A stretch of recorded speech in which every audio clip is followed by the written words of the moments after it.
Pengerukan kolam retensi di Kelurahan Talang Aman ini dilakukan dengan 2 alat berat.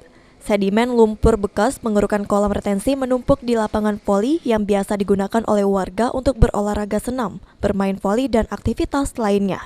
Menurut keterangan Ketua RT Nasir, pengerukan kolam retensi ini sudah berjalan selama 1 bulan.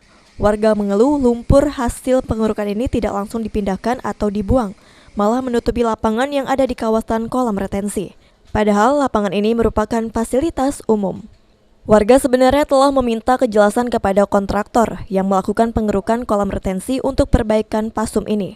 Namun belum mendapatkan kejelasan dan tidak ada keterbukaan. Kurang lebih 1 bulan ya.